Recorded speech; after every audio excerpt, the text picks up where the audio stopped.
And so basically we're just here to talk. So if anyone has any questions, we have the chat open. Throw questions in the chat. I'll be happy to ask them or ask you to unmute to answer the questions. But we will start. So I assume all the panelists are good with all the questions that I was presented with. So yes, go for it. So one of the questions that was thrown out, and we asked a number of people to ask, is how have you ever had to fire a client? And what are some red flags agents should consider when making the decision to walk away from clients? And let's see, Debbie, ladies first. Okay. What is so funny is early in my career, I would never have even dreamed of firing anybody. And I'm just not that person that, sorry about that. I'm just not that person. But I absolutely got just horrified. And as it happens, it was a cross sale with somebody here in my office. And I had taken this guy to see several places. We won a bidding war. We won the house. And the house was in great shape. There were like 2 questionable things. I mean, it really, really was in great shape. And he decided that the seller needed to fix everything. And then he decided that, oh my gosh, that old stain that was there when the people had bought the house in their garage, was just too much for him to overcome. And he just was going to have to walk away. And it was terribly embarrassing because one of my things that everybody knows that I get my clients to the closing table, and I talked to this guy until I was blue in the face, and he would not take this house. And I had my contractor go over and meet him, who's the nicest guy, most honest guy, and he was like, "No, I'm really scared." He said it cost me, maybe $120 to go up and investigate it further, to take a hole out of the sheetrock and go up. He wouldn't do it, wouldn't have anything to do with it. And he walked away. So then he called me to go look at another house. And I said, I'm so sorry, but I just can't work with you because I found you exactly what you needed. And, I can't keep doing this. This is not how I run my business. And I was as nice as I could be, but I probably wasn't as nice as some other people might have been. Okay, well, that definitely, you have tough clients. Jonathan, what about you? Tell us an experience to where you've had to fire a client if you have. Absolutely. So I had a client in my second year who wanted to buy a farm, and the lady had been an agent in the past for like 11 years. So she tried to exact some authority over me right away, and I was still pretty new, so I didn't know exactly how to stand up to her or get her not to over control the situations. But she was looking at farms, and we would look at farms over and over and over again. I would find them the ones that they wanted, but she would want to write the contracts in a way that worked best for her, and in such a way that it skewed it so much towards the buyer that a seller would not be interested in doing anything with the offer. And she was selling her house for sale by owner only on Zillow. And I put in probably 6 or 7 offers for her before I finally decided that she was controlling too much of the situation. She wouldn't take any advice from me. So I wasn't actually providing any value beyond opening a door periodically. And she was only looking at nights and weekends. So I decided that at that point, it was better for me to cut ties because I wasn't able to continue to do what she was looking for, that I wasn't able to provide guidance that she was willing to follow. And with the way she was wanting to write offers and buy a house right now was not conducive to what it would actually win. So I had to cut ties and step away and no longer work with her. So that was probably I think that's my only. I had one other experience where I had to fire a client, but that was probably the worst one. But I was with that client for like 9 months before I finally had the guts to tell her no more. there are definitely some clients where you feel like 3 or 4 months back, or the second time you went out, you probably should have made that decision, yet you let it go because you thought you were going to help them, you're going to be able to change them. So sometimes you can't change someone. And it's interesting, Jonathan has dealt with it relative to contract changes and repetitive actions, and Debbie was relative to what sounds like a very simple repair request in a garage, not even in the main living area. Lee, what do you have for us? Yeah, so I've been in it long enough, Tiffany, that I've got crazy stories because I got crazy customers in the past. But the interesting thing that really hats off to both Debbie and Jonathan is that you guys were working with buyers. And what happens is I know I've had this tendency is I start working with them and I've now got money invested in them. I've got time invested in them. I've got gas invested in them. And now I don't want to walk away from it because my whatever I'm getting is at least going to pay me back. And I think what you have to do is go into it with what I call the sunk cost mentality. And you go, man, that money has left the gate. I need to pat that thing on the rear and let it go. One of my rules, and I've tried to teach my guys too, is that when the phone rings, and if I look at it and go, oh, I don't want to take this call, I probably really shouldn't have them as a customer. It should be a relationship in such a way that they're valuing me, I'm valuing them, and we have a symbiotic relationship where we get a chance to really work together. When the hair on the back of my neck stands up, same kind of thing. I had a client, and I primarily do listings. That's really what I want to try to concentrate on. I have a lot of buyers, but I just really excel at listings. And I had a client call, I've seen your marketing. I've seen this. I've seen that. I want you to come out and look at the farm. Same kind of thing, almost like Jonathan's. It's this big farm. It's all this really cool stuff. And I'm salivating because it's 28, it's less than 20 minutes from 485. It's the perfect thing. It's going to be priced right. I come in, I start having conversation, but then I went and did some digging and I saw that he had it listed with another agent for about 18 days. And I'm smart enough to go, if it's Tiffany, I called Tiffany and say, Tiffany, Lee Allen here over at Remax. And now I've got a question because I see you had it listed for 18 days. And I'm just really surprised. I know your business. I know your model. Was there something, just personalities? What was it? And she went on to tell me, 10:15, 11 o'clock at night, and then mad because you weren't calling her back right that time. All these kind of little things. And it had just really, quite honestly, it just added up to the other things. And I just finally said, man, I'm just not going to be the person for you to give you the level of service that I think you're going to want. Just not. And I think Jonathan, I think you guys both alluded to it, is that you have to decide, and I use this phrase all the time, only one person can control your calendar, and you better decide who that person is. It'll either be you or the rest of the world. And I just, for me, I just decided I had to control it for me, for my own sanity. And so, yeah, I've had to do that. And when they're unreasonable, when they're just unreasonable, I think you're not going to be able to change them. So it's okay. There's plenty of other business. I will say, this sounds a little jaded, but I love it when my competition picks up that new client, because I now realize that 80% of their time is going to be spent with that pain in the butt client. And I now got my life back and I can go get me somebody that's going to enjoy. I think, I want to interject real quick, if you don't mind. So I think one thing Lee mentioned is, and I kind of want to piggyback on, is I've had clients where they wanted to control everything. And I think that's when it really starts to go awry. Like, I don't want to control my clients, but I do want to feel like I am able to add at least some value. And if I'm nothing but a puppet for you, then it's supposed to be collaborative, at least in some way, where we're advising each other. We're talking back and forth through things. I don't want you to just be this robot listening to everything I say, because I'm not playing with my money here. But I do want to feel like you're at least respecting my experience and the value that I possibly bring, and making it a collaborative effort, working towards that common goal. I think that's spot on.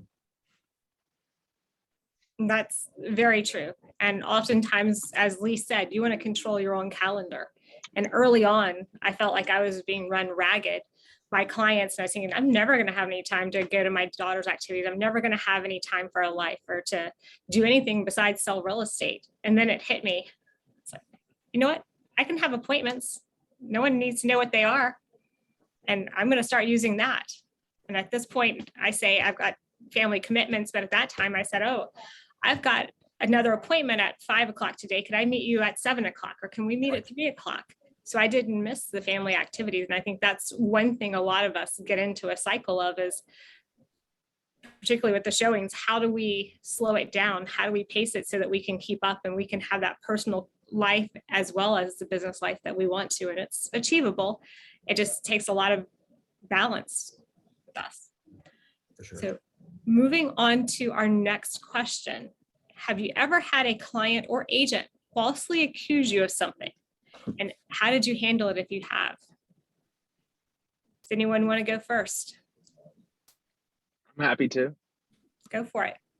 Okay, so I had one recently. This was actually a friend of mine from a CrossFit gym I used to go to. And we went for the final walkthrough. He got very pissed off because the refrigerator was gone. And he's started dropping some cuss words. Why the F isn't the refrigerator there? And I can't possibly remember everything I've said to somebody or everything that they've written down.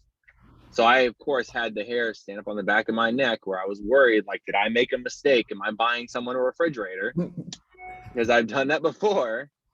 And I went back and pulled in my email, because I have an email that I send to every one of my clients that asks them questions. So I have it in writing what they want on a contract. And I asked, did he want appliances?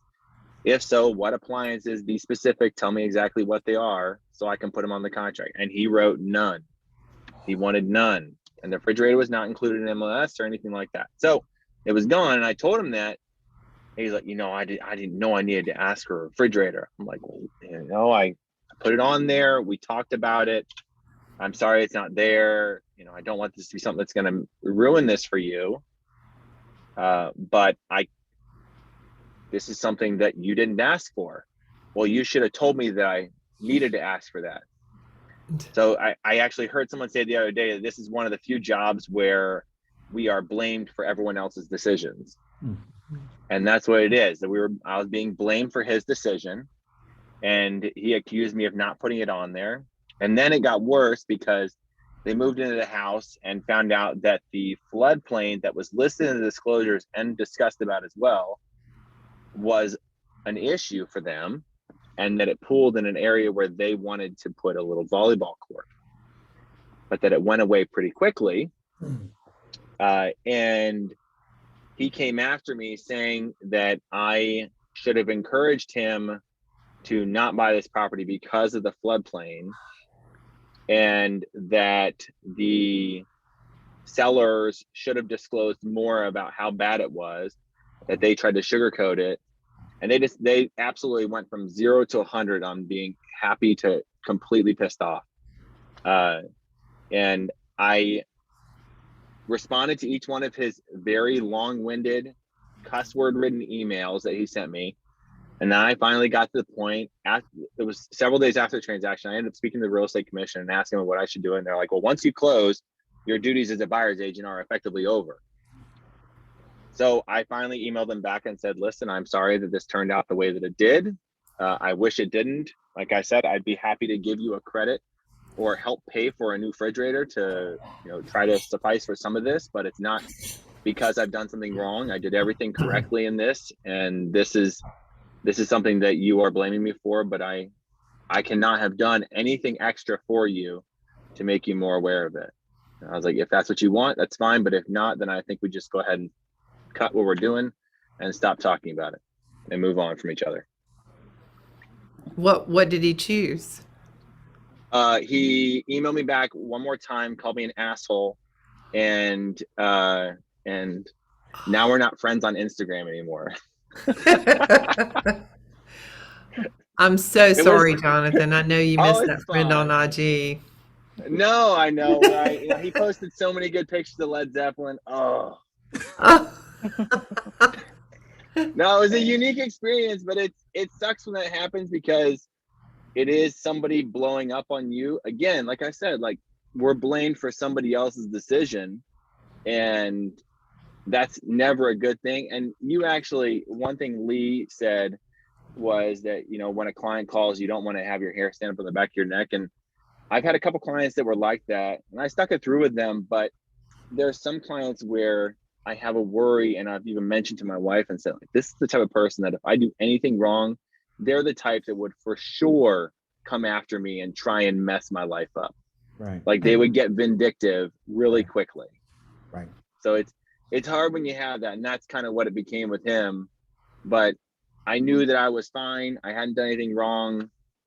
It was still a learning experience, but it was a debacle in the end. You know, to piggyback, Tiffany, one thing Jonathan said, which was really wise, it just happened to me. Same kind of thing. I had somebody accuse me of something, but what Jonathan did, which is the right thing to do, we're always afraid to do it, is to pick up the phone and dial 919, right? The number to the North Carolina Real Estate Commission. You think I'm going to call and I'm going to fess up to something I didn't. And 99% of the time, you're just needing someone to talk you back through that and go, yeah, did you get this? Did you do this? That's a contract issue. And that's something I had. He goes, that's a contract issue. It's not something you did. All they had to do was, and I'm like, that's great. Because if the brown envelope, you can tell I've been in this long enough, I can still say brown envelope. They don't come as brown envelopes anymore. They come as emails. But the brown envelope comes from North Carolina Real Estate Commission. The rule there for me is I document everything. If they communicate in text, I circle back with email. If they call, I circle back with email. It is so that when and if anybody wants to read about it, somebody's grandma wants to read about this, I've got everything documented and I know where it is. And I use the phrase, man, I'm sorry you feel that way. If I was in your shoes, I might feel the same way. But after looking through the contract, this is what I found. How do we try? And it goes back to being reasonable. Yeah. That is very true. Lee, I'm sure you have your own recollection of an issue. How did you resolve it? And tell us a little bit about it. And I did you one better, the 919. I've actually got NCREC in my phone. So all I have to do is hit contact and go. .gov. So yeah. So what happened? And it happens from time to time. It just happened in our office. One of our agents, they were buying a house, living in it, going to flip it. She happens to be working with a client. Client calls her and wants to see it. Well, she's not available. And all of a sudden they drive by the house. They like it. And you guys can see how it happens in this market. Guess what? The husband's out front. So what do? They stop. They say, hey, can we walk through your house? Now, this house is not for sale. It's not available for sale. No one's talked price. But the husband says, man, we might sell it. I mean, maybe 210. And meanwhile, he doesn't know all the other dynamics about working for real estate. None of this. He doesn't know anything. So then they reach out. Emily's one of the agents. They say, she says, and she talks dual agency. Yeah, we really want to designate a guy. So that person comes to me. We want to offer this. We want to do this. We want to do that. And I said, great. Let's get the details from that listing. It's not even listed yet. It's not even available yet. Let's get that and let's see what, but we won't. And we had a mother-in-law who wanted the bathroom fixed and wanted this done and wanted that done and wanted this done. And when she made her list, well, that $220,000 price turned into $250,000.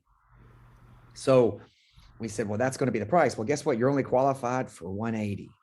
Right? Because meanwhile, I still hadn't gotten any. We get all this. We find out this. Finally, I say, they've just decided they're not even going to list the house, which they ended up not. Well, you're not selling the house to us because we're a minority. No, it's not even on the market. We just weren't sure this was really going to happen. And I, again, documented everything. And when I got the brown envelope from the Real Estate Commission, I put all my packet together. I sent it back up to them. I'm so sorry. Long story short, the way it worked out, and it worked out great because this was one of those fire the customer things because I did have a buyer agency. I said, I just don't think I'm going to be able to make you happy. And man, my job is to make sure my clients and customers are happy. And meanwhile, he had a cousin out of Charlotte who was helping sell real estate ended up going and using that client or that particular agent to go buy something, which I was like, congratulations, that's fantastic. I'm glad you've been taken care of. But they still felt salty about it. And so they decided just to file a complaint. Of course, it was all dismissed. It was no big deal. But, you know, my philosophy, and I've told Tiffany this, my philosophy with life is if I walk out across the road and don't look both ways and I'm too foolish and I get run over, and the next moment I'm standing up before God somewhere or something, or my maker, whatever, right? Whatever.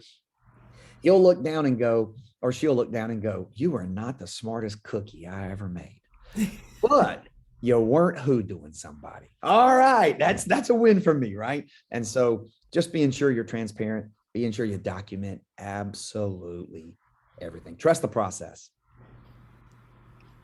Trust the process and document. And you can save text messages, by the way. You can print them to PDF.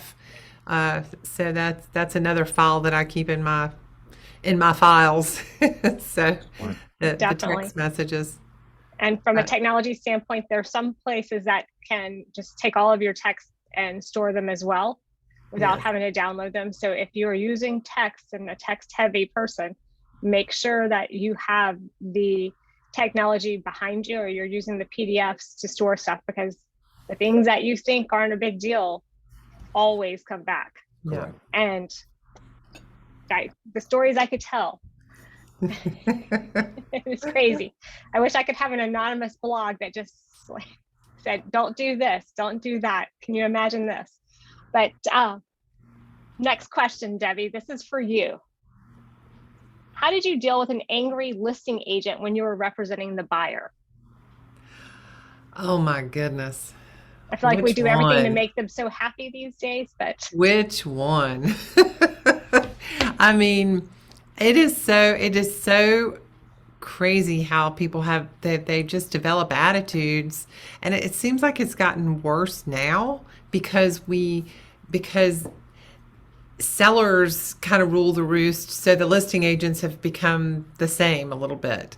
And no offense to you, Lee, but it just has been very, very challenging to get that. Hey there. Can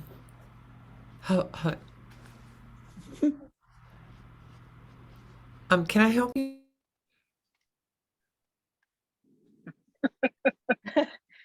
So while Debbie is finishing up there, Jonathan, do you want to pitch in, or she's coming back?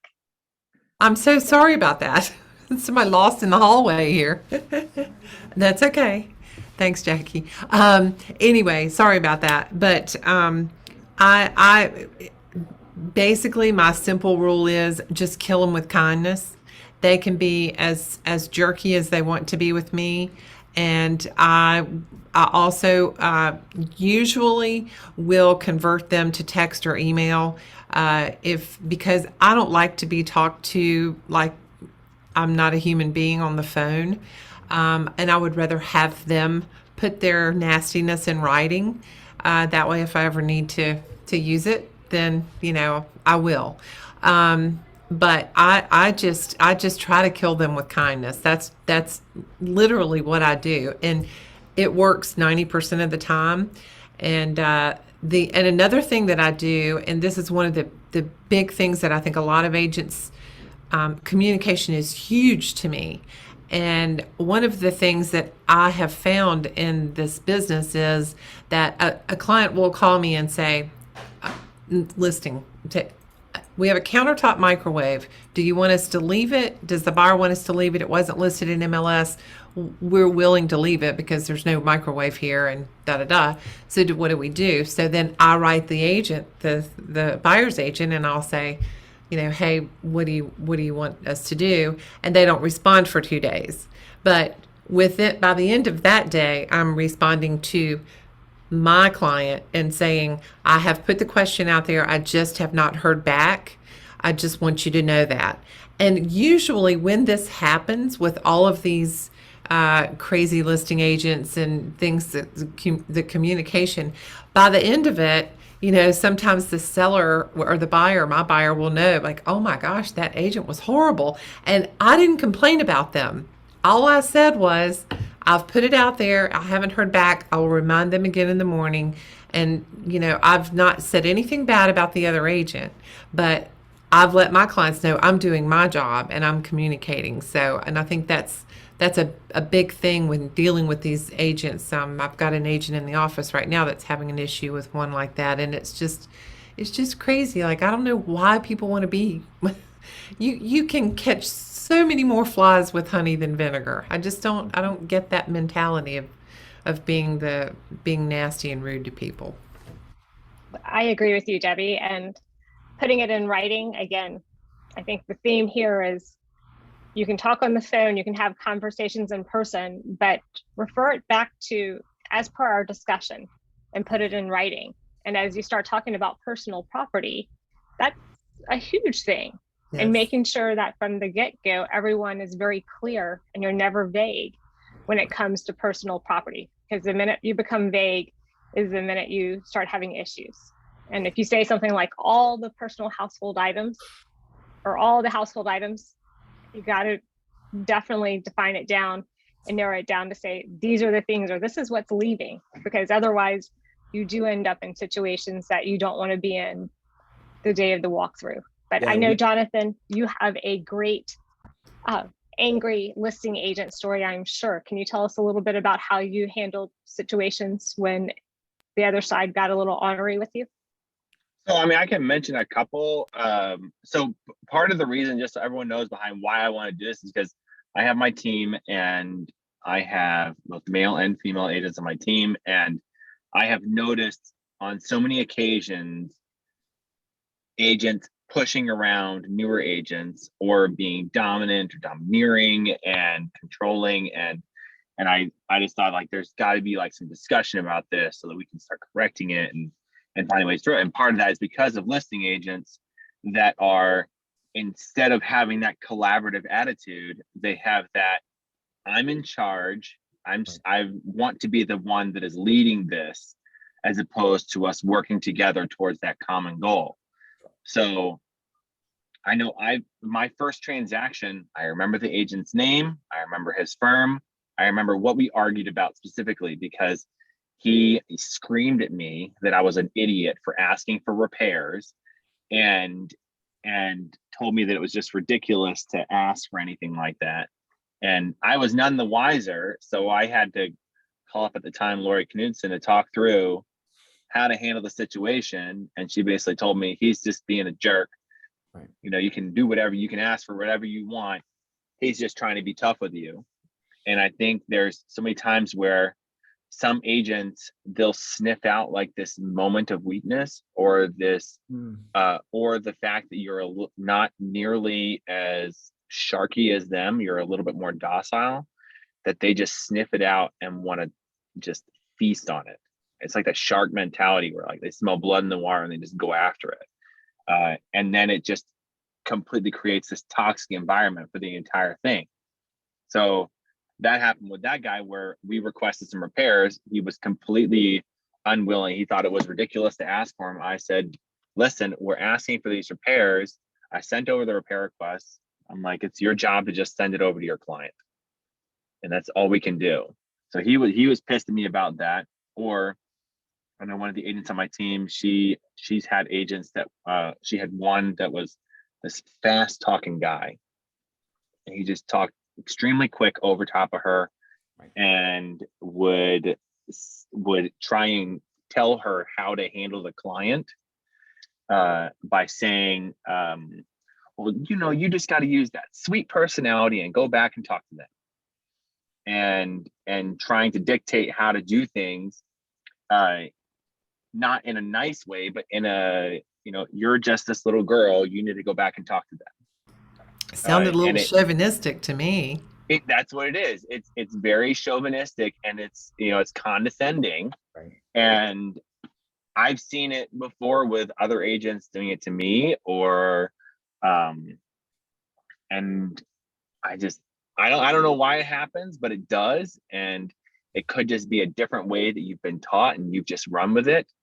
But that was like the whole premise behind this was there's these and it's not only male agents. Like one of my worst transactions I ever had was with in all honesty, another executive agent, and it was a female, and it was really terrible. So it can be on both sides, but I do see it very prevalent sometimes in these, these male dominant really dominant personalities, where you go from being a confident person to a cocky person. And I'm an overly confident person. Like I'm borderline, but I try really hard to stay below that bar so that I don't become one of those awful people that is just rubbing stuff in someone's face or trying to control how they do business. And those are at least a couple examples where I've seen, either for myself, where I've had somebody tell me I shouldn't be doing something a certain way, or them, again, it goes back to like dictating how to do things. Or if we don't do it that way, then they flex and say, oh, well, we have backup offers, so you can either do it this way or we'll take somebody else. And it's like trying to find moments to like flex your muscles.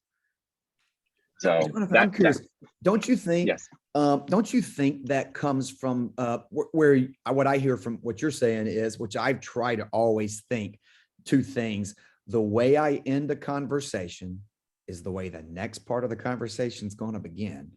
Right. So don't be a butthole. Right. Number one. But number two is I always try to think it, just because I'm a listing agent and I've gotten everything done and I've got 6 offers, doesn't mean that the buyer then has to lose. I need the buyer to win and I need the seller to win. I need all the parties in the transaction to have a win on this deal. And I think some agents are like, I have to win at your expense. And I think that's where that comes up sometimes. Yeah. I've gotten, sorry. Ladies I've gotten first. I don't want to comments be one of those guys. Go ahead, Jonathan. No, go ahead. You're fine. I've gotten comments from other agents who actually say, I will say, well, let's make this a win-win. And they're like, I'm not in this to make your client win. I'm in this to make my client win. Wow. And my comment back to them every time is, but we can achieve that. Both of us can achieve that together. We just need to work together to do that. And usually they kind of take it down a notch, but I just don't understand that mentality. Like that's kind of why I've had buyers and sellers who have said, I really don't even like having to work with a real estate agent because you guys overcomplicate things. Another agent wouldn't allow them to bring their mother in to see the property after they went under contract, and the other agent said no, they're tired of all the showings. Da da da da da. I mean, gosh, we're not here to make their lives complicated. We're here to make everybody enjoy the whole transaction. But sorry, no, Jonathan. so like, no, it's perfectly fine. So what I was gonna say is, it, like you were saying, and same thing that you basically said, Debbie, is it's like we have that common goal that we're working towards, where your seller wants to sell a house, my client wants to buy a house. So we all just need to find a way to work together. Right. And yes, I've had moments where an agent has been like an absolute shark back to me, and I get upset, but then I also do think, well, they're working for their client, but there is this like line where you can say, I'm just doing a really great job for my client, and also that like I'm making this more difficult than it needs to. Right. So I think having that like common goal mentality is really good. And I've had to say that to other agents before when they've been really nasty. I just say, I don't know why this is going like this. We both have this common goal. Your sellers want to sell the house. My clients want to buy the house. I just want us to work together to make this happen. And we're willing to do what we need to make that happen. But we don't have to be at each other's throats about it and angry. Mm-hmm. That's right. Jonathan, I learned one thing. I had an agent, same kind of thing. And it was a lady who had just done so much real estate. She was phenomenal, but I'm telling you, she had to win at all costs. And I mean, it was like just thumb down. And I caught myself in this transaction. She'd be saying, I said, I'm sorry. Oh, I'm sorry. And now here's what I learned. That was a trigger for her. The phrase, I'm sorry, made her think like I was the cowering dog. And so I literally had read something. I switched it up to, oh, that's unfortunate. Oh, that's unfortunate. Oh, really? Oh, God, that's unfortunate. And I'm telling you, I try to use it as much as possible. It works. Isn't it amazing how much like just a little bit of wording can change? For I mean, sure. one of my best leads on the most expensive house I ever sold, the guy, when I first spoke to him on the phone, was just a total jerk. This like really harsh New York, like stereotypical, what you would call New York personality. And I don't know why I got on the phone and I just started mirroring him. Yes. Not in like a rude way, but I was not overly friendly or anything like that. I was just very to the point, blunt, matter of fact in everything I said. And I've been working with him for 2 years now. He ended up opening up that first call, never spoke to him before, about his divorce and how he wants to take care of his kids. So it can be just this little shift in like wording where you can be like right at the cusp of something great just by changing that one little word that makes the conversation go so much better with a listing agent or a buyer or whatever. You're right. Wording makes a huge difference. And Lee and I have talked about this a number of times because we both have read and followed Chris Voss, who wrote Never Split the Difference. If you haven't read it, he's a former FBI hostage negotiator. He has courses, he speaks. I tried to get him to come speak to us, but he charges like 50 grand a speaking session. So that's not going to happen. But I've got several of his sessions and courses if anyone wants to hear, but he talks about changing up your terminology. But another piece, and I actually tried this with another agent after reading the book. I'm sorry, I can't do that. I'm sorry, I just can't do that. And just continuing. He actually got a car dealer down drastically on the price of a brand new truck in the DC area, just saying, oh, I'm sorry, I can't do that. That just won't work for me. That won't work for my client. And you have to be a little repetitive occasionally. You should get Tiffany to use the late night radio DJ voice. What was the name of that book again? It is Never Split the Difference by Chris Voss. Yep. That's a good one. And that's unfortunate. I'm sorry, I can't do that. The late night DJ voice, all of those things. Yeah, Jonathan's mirroring part, the mirror is huge, and using the last 3 words, right? You go, well, that's just not going to work for me. You go, so it's not going to work for you? Yeah, it's just I'm not fitting our timetable. So that's not fitting your timetable. And what happens though is you will discover the real issue. If you and you may have to hit them 3 or 4 iterations with those last 3 words, but then you'll all of a sudden go, this is what's really causing the issue right now. That is very truly. I have a minor in psychology, and that is exactly what they teach you to do. That's what my therapist does to me, Debbie. So let's move on. And so Lee, have you ever had a buyer insist on making a bad faith, overpriced offer just because they thought they were going to be able to turn it around during the due diligence period after the repairs? Yeah, I actually had someone who said, I'll give them 50,000 over. And then when we get to repairs, we'll take that 50,000 back in a request for in a request for repairs. And I was going, whoa. Let me slow this down. Let me explain how this is gonna go. And what I've learned is paint the picture of future hope, but also play this like a chess game with them and say, let me explain how this might just go. And you need to know the market, of course, and everything else. And to which I say is, listen, that's great. If that's what you want to do, that's fine.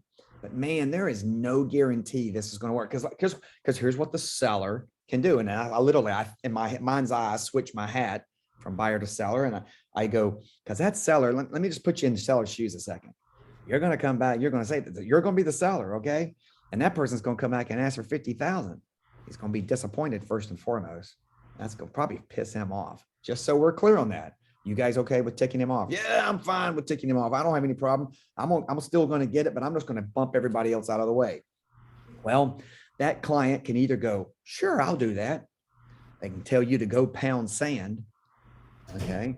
Or they can do something in the middle. All right, do you have to have the win? Because I just need to know that. And I think and I know I'm that way. I have to really concentrate on probably asking about 3 times as many questions as I say. I just ask questions. Are you okay with that? If that's the way this turns out, are you okay? right? Is this okay? Is this how this works? Is that what a win looks like for you? And, just try to be realistic, because I think it goes back to almost the very beginning. We said being reasonable means there's probably a reason they want to do that. I get it. They've been outbid 6 times and now they're just trying to literally bump everybody else out. We're seeing that with a home we just put under contract. And we knew it was 1904. And I told Tiffany this yesterday, and the client said, I want to put $10,000 due diligence down, right? It's a 1904 house. I don't care. And to which I made sure my agent said, do you care if it's got asbestos around the pipes? It's 1904. There's a pretty good chance it does. And guess what it has? The home inspection came back today, guys. Guess what it has? Asbestos around the pipes. So, and they probably want it removed. And they have, Tiffany. They've said, we're going to ask them to remove it. I'm telling you right now, those guys are like, you better have an asbestos guy in the back pocket, because he's going to say, don't disturb it. Yep, that's right. Mm-hmm. So I think the idea is laying out, sometimes putting that client who's very, very unreasonable, who's just going to do, he's just doing a bad faith thing. He's just going for it. How would that make you feel? I do. I ask those questions. If you were in their shoes, man, just for a second, I just want to make sure we're on the same page. How would that make you feel? All right. I mean, if you push back, there's a good chance they do. I want us to all win on this deal. That is so true, Lee. You've got to always say, let's pretend we're on the other side and this just happened to us. How would you respond? How would you feel? What would be there for you? Because sometimes it is karma for our clients, and hope. I know a lot of times we all think, God, I hope karma comes back and gets you in a lot of scenarios in real estate. But it is definitely making sure that everyone can put themselves on the reverse side and make sure that they're looking at it from both angles, because a win-win could be achieved if you just get someone in that mindset. And that leads me into my next question for Debbie. What kind of resources do you use to navigate different types of personalities that we run into the business, and how do you negotiate with them, and how do you work with all the different personality types? I say there's no normal. There is no normal. We have, so I have to tell you this. I was talking to Haley about this earlier today, but my assistant, who, gosh, she's been with me since 2008, said to me one day, this is probably 6 or 8 years ago, she said to me one day, you attract crazy. Like, how is it you attract crazy? And I'm like, I don't know, because maybe I'm crazy. I just don't think I am, but maybe I'm crazy. And she's like, no, you're not, but you've got to stay away from these crazy people. And I said, well, I don't know what to do to stay away from them. And she said, stop taking referrals from this particular resource. And I said, oh yeah, they all are kind of from that. And she said, crazy attracts crazy. Stay away from, if you had somebody you don't keep in your database because you don't want to ever work with them again, then there's a reason for that. All their friends are just like them. And I'm like, oh, wow, she was right. She was absolutely right. And so I think that is a big point. Don't be afraid to tell someone that you really don't have the time to work with them. I did very similar to what Lee did, and just said, I'm not going to work with this client because another agent who I respect has recently terminated with them. And anyway, what was the question again? How do you deal with the different personality types? We've got different personalities. So one of the things that Zan Monroe, Ninja Coach, taught us was, remember, the party people, the power people. I think while we're all the same person, and we all are, like, I'm the same way with you guys that I am to my family. Like, what you see is what you get. But sometimes I feel like we have to be chameleons. With different personality types. And one of the things that I've noticed is with, like, my power people, all of my financial guys, and girls, they all want data. They're like, just knock me out with data, and don't call me on the phone, text me. And you just kind of have to learn what they like. And that's one of the things that I do first and foremost when I meet somebody for the first time is, what's your best method of communication? And if they say, oh my gosh, I'm so glad you asked, I'm a texter, then I won't ever call unless I absolutely have to. And I will text and say, we need to have a phone conversation. Please tell me when it's convenient for you to talk on the phone. Those types of things. The party people, they want my phone calls all day long. They want to laugh and tell me about what the day was at the soccer field. They're just the fun. They want to talk on the phone. And I just think once you kind of learn how your clients are, it really doesn't take that long, as long as you kind of listen to what's coming through to you with that referral. Just listen, be a really, really, really good listener, and you'll know how to handle them. Listening is always key. Talking less and listening more would go a long way in our world, in my opinion. Jonathan, I know you've got some good ideas too as to how to deal with different personality types and how to negotiate with them. Tell us what you have. So I love YouTube, and I also love podcasts. So when I first started, I listened to Real Estate Rock Stars by Pat Hyben. His podcast was really great, and it taught me a lot. So I learned a lot about different people in there. And then the next one that I think has been probably the most beneficial for me is this YouTube channel called Charisma on Command. And it's very entertaining because it chooses a celebrity or a public figure of some type, and it talks about them, and it has a specific topic. So it can be how to handle a dominant personality, or how to tell if someone's lying to you, or how to ask the right questions. And it's purely focused on like how to be more charismatic, how to talk better with people.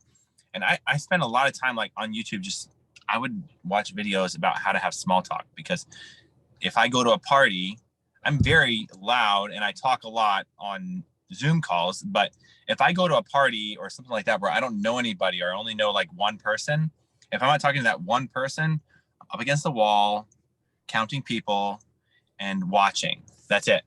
I don't talk to anybody else.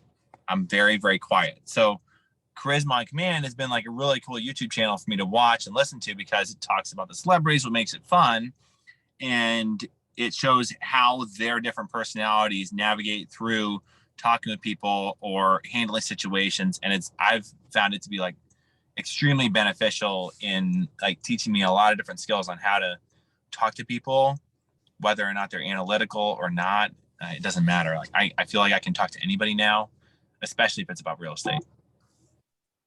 I love how you went on YouTube and found a way to handle feeling like an introvert at a party and finding how to do the small talk. I think I need to do that, because a lot of us can talk to a lot of people, but when you get into a big room and you don't know that many people, you are standing against the wall looking back, or that's my comfort zone as well. So I'm going to be checking out Charisma on Command, and I'm going to share that with Charisma Lee. I thought the same thing. I wrote it down. I'm like, I did too. So Jerry Seinfeld said he's like, when I go to a party, like you probably think that I talk to a lot of people. He's like, no, I'm usually sitting in the back corner and I'm talking to the people I know, and that's it. I'm not going out being totally social with all these other people. Or if there's another comedian there, I'm going to spend the entire time talking to that person, because I'm going to talk to the like-minded people. It's almost like how if I go to a restaurant, like if I go to Azteca or Zapata's, I always order carne asada. I have no reason to deviate. It's good. Why risk getting something that's going to taste nasty? So it's kind of the same thing. I don't venture out risk of quiet lulls in a conversation, because those are weird. Well, it is so funny, the four of us, everybody else on this call, I promise you, thinks that we're all extroverts. Nope. And it's so, you go to a party and I do the same thing, and it's like I try to make around the room. I just can't. There's a video that specifically talks about it. I want to say that I put everything to practice, but I don't. But there is one that did talk specifically about how to do small talk, what type of conversations to have. And I have changed up a lot of my questions because a lot of it is question based. Mm-hmm. Still, Yeah. just most of the time, if I don't know you, I'm okay. One thing I'll tell you that has been really good is compliment somebody on something. So no matter what it is, find something to compliment. And I do that with people at restaurants now. Like I saw this girl the other day checking me out, not in a weird way, but and she was the checkout lady, and she had those like wicked crazy long lashes. And I said, those look really good with your eyes. Those look really fantastic. And she said, oh, thank you so much. And I was like, I'm just curious though. I've seen these on people all the time now. And like, what's it like having them? Is it like, I saw a video once on TikTok where people were like, it's like having a visor on your eye that you have to, is that what it is? And I motioned the entire thing. And that was my version of small talk in a moment, but it was just starting with a compliment, and that kind of carried a conversation for a minute. And that is huge. And Jonathan, you mentioned podcasts. If you guys go out to like iTunes, Apple, Spotify, all those groups, you can find a ton of real estate related podcasts that are anywhere from 5 to 10 minutes to an hour and a half. They interview all kinds of great people across the country, whether they're in real estate or whether they're in behavioral sciences or what have you. That when I'm out hiking or doing something, I'm always listening to a podcast, whether it's personal development or real estate. But you learn a lot, and it's the little things that you write down or put in your notes that you practice and start remembering. So my next question is going to be for Debbie. How do you deal with an anxious or indecisive buyer? We probably have a lot of those guys these days. These days, yes. And I have, one of my lately is what I say to them is, hey, listen, you don't have time to really make a decision like you would want to make a decision. So while we are in the house, you have got to absorb everything you can about this house. Let's look in the crawl space. Let's go up in the attic. Let's make sure that, things seem to be working. Let's check the range. Let's check the oven, the refrigerator, everything. Let's check everything out, because once we leave here, they're probably going to be calling for highest and best if they haven't already. And, you need to make a decision. You'll need to make a decision ASAP. And, I've seen people lose houses in the coming soon phase. So, we need to remember, if it's in coming soon and you already know, say it's a townhome and you already know that floor plan and the pictures are decent enough in MLS that you can kind of see that it looks like it's been well cared for, or it looks like, it has the colors that you want, then, let's jump on it. And colors are cheap to change. So that a lot of those little tips that's just, you have to move quickly. So is that what you were looking for? Yes, and it's how you guide and counsel. And Lee, I think you probably have had some anxious, indecisive buyers as well. What is your method of handling that? One of the things I love about this, and it has nothing really to do with real estate, but it works across the board, which is I get to their why. Why in the world are we even in the car? Why in the world are you even looking at a house? And I've had them tell me, oh, I could see my kids doing this. I could see this. This is the reason I'm looking to buy the house. And so those questions, hey, Debbie, could you guys see yourselves cooking in this kitchen? Would that be okay? Could you see that? Right. And I call. Hi, Jojo. Hey. And so, so I paint the picture of future hope, right? I try to do everything I can to paint that picture of future hope, what that looks like being in that space. And I think, Debbie, you talked about it. In my opinion, you're taking bullets out of the gun when you're eliminating the fear of what the crawl space looks like, or the fear of, does this work or not work? I call it the bullets out of the gun, but you're taking that fear away.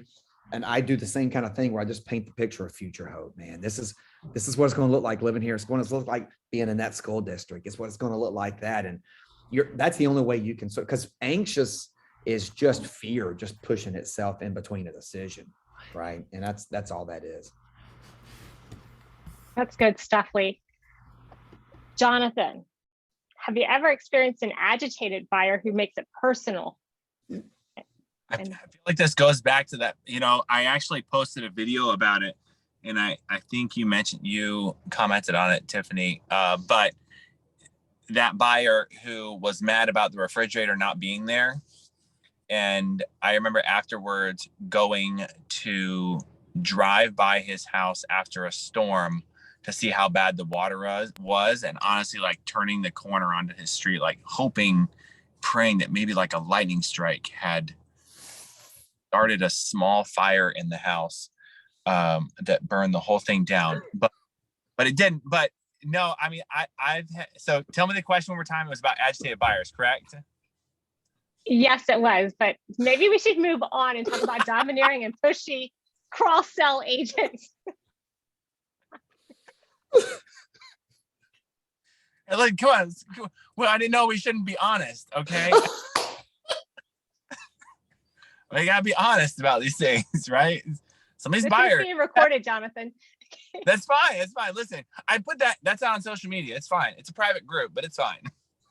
No, we have to deal with these awful people sometimes that make it really difficult for us. And it stinks when it happens. I don't really want his house to burn down, but it would have been karma. So pushy cross sales agents, yes. I'll tell you one that's really prevalent right now is if you're a listing agent, having a buyer present a coming soon offer and being really forceful for it to be accepted. Right. And I know I sold my house during coming soon, and I'm happy I did. I'm happy about it. But the biggest problem we have is the question, could we have gotten more? Right. And I don't mind. I'm over it. I've moved past. I let that go after the first day. My wife, she will never let it go, ever.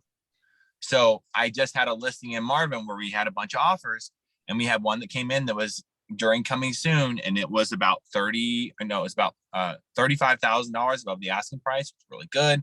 My clients were really considering taking it. And I reiterated them. I was like, I don't want you to have the same regret that my wife has had regarding the possibility of leaving money on the table. And they would have left $30,000 more on the table if they had taken it. So it's like, sometimes like when you have those pushy agents, they're trying to force whatever they're doing on you. Again, it's that control thing. And I think like being collaborative, but still understanding you have to do what's in your client's best interest. Right. That's like it's really hard to balance that out because we want to make it easy, but I find that it helps when I have that pushy agent and I pass along the information to whoever my client is. I play through the pros and cons of either accepting something or not moving forward or whatever the conversation is. I try and go through the pros and cons behind what it could look like if this decision is made. And that's really helpful for them. That is true. You've always got to make sure you're being that expert advisor. You're laying out the pros and cons, and you're making sure that they fully understand what's out there. You're their fiduciary. You're the one that they're looking to for advice. So you can't just jump on the first thing. You got to think through what's going to happen and be able to strategize a little bit and make sure it makes sense for your clients. And then you got to be able to communicate that well with the other agents and hold your ground. Well, we have come to an end here. It is 3 o'clock. I really appreciate you, Jonathan, Debbie, and Lee, for taking the time today to talk through all of the ideas that you had on the topics of setting boundaries and cross sells and dealing with difficult people, because it's something we all do on an everyday basis. And hopefully we'll have more discussions on this. So if anyone out there is listening that has questions or other topics you'd like us to run through in the coming months, please share that with Haley. And thank you so much, Haley, for setting it up and getting it all started. We really appreciate you. Can I add one more thing, Tiffany? Go ahead, Sure. yeah, Debbie. Someone asked a question about the programs to save the texts. I don't know if you have one. I have a Mac, and I have iMessages on my computer. And if you go under File, you can hit Print. You can be on a text message and hit Print. Just I did not know I could do that. I don't know who asked that, but Haley responded that you could find a program. I'm not sure. But anyway, just wanted to let And you know that. Sorry.